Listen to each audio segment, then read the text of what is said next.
On October 5, 1915, oil exploration activities led for the first time by a team of geologists resulted in a strike of major proportions. Stapleton No. 1 opened the door that would transform El Dorado from a traditional agricultural community into a burgeoning boomtown. It would also establish new communities in the region solely dedicated to the oil industry. Chief among those new communities was Oil Hill. Hello, I'm Warren Martin, Executive Director of the Kansas Oil Museum, and this is Direct Talk. There was a time when Oil Hill was seen as the community that was going to surpass all other communities in Butler County. Today, all that you can find in Oil Hill are the remnants of sidewalks and a few foundations. However, there is a lesson for all of us in the story of Oil Hill. City Service Oil Company built the town of Oil Hill, covering approximately 64 acres, on leased land. It was located just northwest of present city of El Dorado. Oil Hill was complete with swimming pool, golf course, school, gymnasium, baseball field, and many other luxuries, all for City Service Company employees.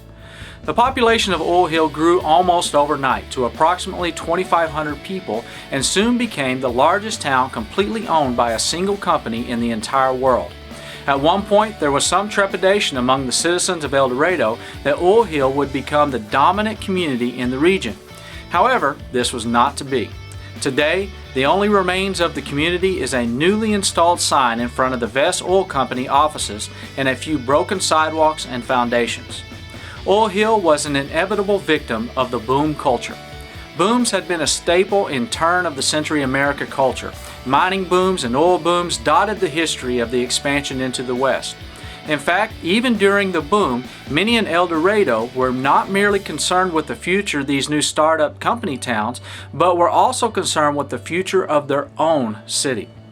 In a publication produced by the El Dorado Chamber of Commerce in September of 1918, there was an extensive article titled "Facts and Figures Show El Dorado's Oil Boom is to Go On Forever and Ever." This publication detailed a then and now snapshot stating the population of El Dorado in 1914 was 2,500 and had swelled to 18,500 in 1918. It then went on to state the reasons why this boom would be a permanent expansion of El Dorado. The common theme among many of these reasons was buy-in. Some of the reasons stated: the population has grown from 3,500 in 1915 to 18,500 in 3 years. 1,000 new homes are being built in El Dorado today. Renters are buying homes. Our millionaires are investing their wealth in El Dorado industries, securities, and real estate. That is buy-in. It's a long-term investment in the community. Oil Hill did not have that level of buy-in. In fact, all the investment in the community was a short-term investment. Ownership of the land remained with the original farmers and ranchers. The company leased the land from them. The company owned the houses and facilities and only leased them to workers.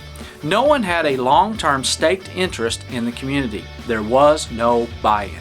Consequently, when the boom subsided, there was nothing that kept the workers from moving on to the next field.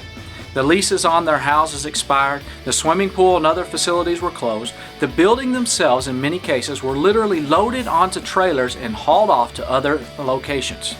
What remains of Oil Hill is only the location, a sign, and the evidence of the 64 wells drilled.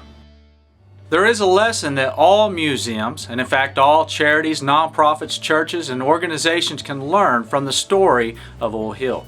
Buy-in is essential to long-term sustainability. We all have a tendency to be program-oriented. Sometimes we even perform extraordinarily well in our programming. We make a public relations splash that draws attention far and wide. A year later, we are right back to square one, struggling to secure financial feasibility. Buy-in is a necessity for any museum or organization seeking to make a long-term impact in the fulfillment of its mission. We must constantly evaluate our efforts to make sure we are effectively communicating why we are doing what we are doing.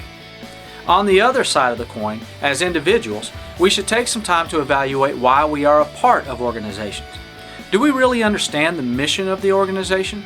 Are we buying into the mission, or are we just leasing it for a time? The Kansas Oil Museum is dedicated to making an educational investment in the lives of others. We invite you to join us in this effort. It is vital that we make an educational investment in the lives of others that is built on the solid foundation of history.